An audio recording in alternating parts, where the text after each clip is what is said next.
मान लीजिए आपके पास जिंदगी के सिर्फ 24 घंटे बचे हुए हैं। बेशक इस सिचुएशन को कोई महसूस नहीं करना चाहेगा, लेकिन स्कॉर्पियन की जिंदगी में ऐसा 7 बार होता है जिसमें उनका ही शरीर उन्हें मार देता है। मगर इस वीडियो में ये बिच्छू थोड़ा लकी निकला, जिसे हम बड़ी मुश्किल से पुरानी त्वचा से बाहर निकलकर अपनी जान बचा ली। लेकिन ऐसा हमेशा नहीं होता। त्वचा का निकलना एक स्वाभाविक प्रक्रिया है, और अगर आपके पास कुत्ते बिल्लियां हैं तो ये बात आपको अच्छे से पता होगी, जिसमें कई बार आपको अपनी चाय कॉफी के साथ इनके बाल गिरे हुए मिल ही जाते होंगे। मगर नेचर ने स्कॉर्पियन के साथ बड़ा ही भद्दा मजाक किया, जिसमें जैसे ही स्कॉर्पियन बड़े होते जाते हैं इन्हें अपनी पुराने स्केलेटन को छोड़ना पड़ता है। और अगर आपको चाइना की उस परंपरा के बारे में पता है जिसमें पैरों को कपड़े से बांधकर बिल्कुल छोटा कर दिया जाता है, बिल्कुल उसी तरह अगर ये स्कॉर्पियन पुराना स्केलेटन ना छोड़े तो उनका भी यही हाल होगा, जिसके कारण स्कॉर्पियन को पुराने स्केलेटन से पीछा छुड़ाना पड़ता है। मगर कुदरत का खेल देखिए, 20% वयस्क बिच्छू इन प्रक्रिया के दौरान मर जाते हैं, जिसके बारे में फिलिस डेविस ने अपनी किताब में भी बताया है, जिसके कारण ये बिच्छू समय से पहले मर जाते हैं। ये प्रक्रिया वैसे तो काफी लंबे समय तक चलती है, मगर इसकी भी एक टाइम लिमिट होती है, जिसमें मौत का कारण कुछ और भी हो सकता है, जैसे कि भूख के कारण ये मर जाते हैं, और कुछ अपने जरूरी अंग इस प्रक्रिया में गवा देते हैं, और कुछ दूसरे जीवों का शिकार बन जाते हैं। जिसका सीधा सा मतलब है, अगर ये स्कॉर्पियन इस प्रक्रिया को पूरा नहीं कर पाते तो उनका खेल खत्म होना बिल्कुल निश्चित है। जिसमें पालतू स्कॉर्पियन थोड़ा लकी होते हैं, जिसमें ओनर जब ये प्रक्रिया हो रही होती है उस जगह पर थोड़ा पानी छिड़क देता है। मगर हमेशा ट्रिक काम नहीं आती, लेकिन तब क्या हो जब लोग खुद उनकी मदद करना स्टार्ट कर दे? जवाब है बिल्कुल नहीं। आपकी एक गलती आपको उन्हीं का शिकार बना देगी। वैसे तो मुझे स्कॉर्पियन कभी पसंद नहीं थे, लेकिन ये सब जानने के बाद मुझे उन पर दया आने लगी, जो कि भूखे रहकर अपनी एनर्जी वेस्ट कर स्केलेटन से बाहर निकलने की कोशिश में मर जाते हैं। उनमें से सेंटीपीड अपने पुराने शरीर को एक भी हिस्सा नहीं छोड़ते और उसे पूरा खा जाते हैं। मगर स्कॉर्पियन के केस में ऐसा नहीं है। पुराने स्केलेटन से निकलने के बाद ही काफी कमजोर होते हैं और उनकी ऊपरी त्वचा को हार्ड होने में थोड़ा टाइम लगता है, जिसके कारण इनका भी आसानी से शिकार कोई भी जानवर कर सकता है। कभी कभार तो स्कॉर्पियन के दूसरे साथी इन्हीं पर अटैक कर देते हैं। जी हाँ, स्कॉर्पियन एक दूसरे को शिकार करने से परहेज नहीं करते, जिसमें माँ बच्चों को खा जाती है और एडल्ट दूसरे एडल्ट स्कॉर्पियन को खा जाते हैं।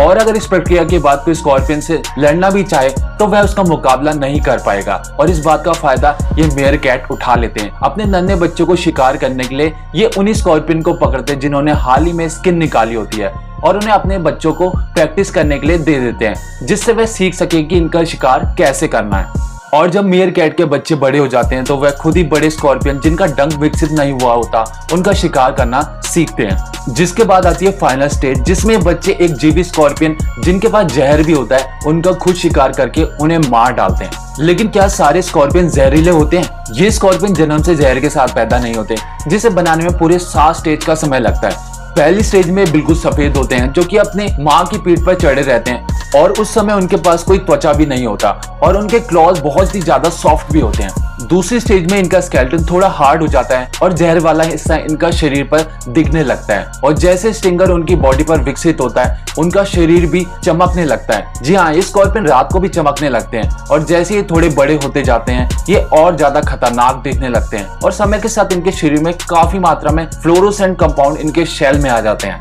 जो कि उनके डिफेंस का एक तरीका होता है। और जैसे ही चांदनी रात में चांद की रोशनी जमीन पर पड़ती है तो स्कॉर्पियन जमीन में चमकने लगते हैं, जिससे दूसरे जानवरों को इनके बारे में पता चल जाता है। इन स्कॉर्पियन का स्केलेटन भी हमारे जैसा ही होता है, बस फर्क ये होता है कि स्केलेटन इनके शरीर के बाहर होता है, जिसमें बिना इस स्केलेटन के ये ज्यादा समय तक जिंदा नहीं रह पाएंगे।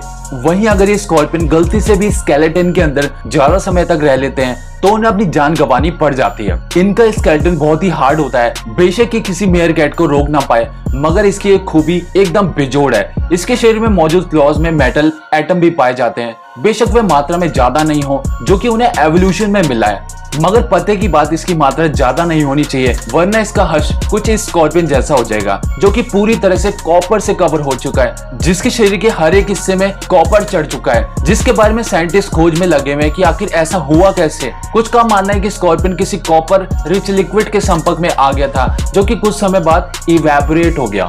और कुछ लोगों का मानना है कि हमारे पूर्वजों ने कुछ कॉपर को पिघला के किसी दरार में डाल दिया होगा जहां स्कॉर्पियन पहले से मौजूद रहा होगा, जिसके बाद स्वाभाविक है उसकी मौत होनी तय थी। क्या आपको पता है स्कॉर्पियन बहुत ही ज्यादा स्ट्रॉन्ग भी होते हैं? जिस तरह एक छिपकली अपने शरीर से पूंछ को अलग कर सकती है, उसी तरह स्कॉर्पियन भी अपने शरीर से अपनी पूंछ को अलग कर सकते हैं। बेशक इससे उनका जहर का हथियार चला जाता हो, मगर फिर भी इसके बाद वे कीड़ों का शिकार कर लेते हैं।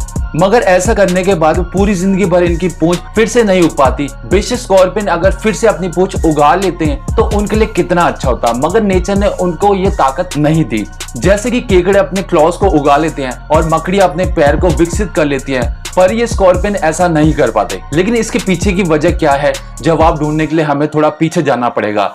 इनके पूर्वज जिन्हें सी स्कॉर्पियन भी कहा जाता था, जो कि साइज में इंसान जितने ही बड़े होते थे, जिनके बहुत ही कम दुश्मन भी हुआ करते थे। लेकिन आज के स्कॉर्पियन के एंसेस्टर की दूसरी कुछ दिक्कतें थी, जो कि बहुत ज्यादा बड़े थे, जो कि 470 से 370 मिलियन ईयर तक इस धरती पर रहे, जो कि देखने में बेशक बहुत ही डरावने लगते हो, मगर असल में वह वेजिटेरियन थे। वजह थी उनके क्लॉज बहुत ही ज्यादा सॉफ्ट होते थे, जिसके कारण वे पानी में रहने वाले दूसरे जीवों का शिकार नहीं कर पाते थे। उनकी स्किन भी इतनी सॉफ्ट होती थी कि आज के स्कॉर्पियन की स्किन कई गुना हार्ड है। मगर आपको क्या लग रहा है, ये सब एवोल्यूशन की वजह से हुआ है, जिसकी वजह से स्कॉर्पियन को इतनी सारी दिक्कतें होती हैं। लेकिन असल में हर एक चीज दूसरे से डिफरेंट होती है।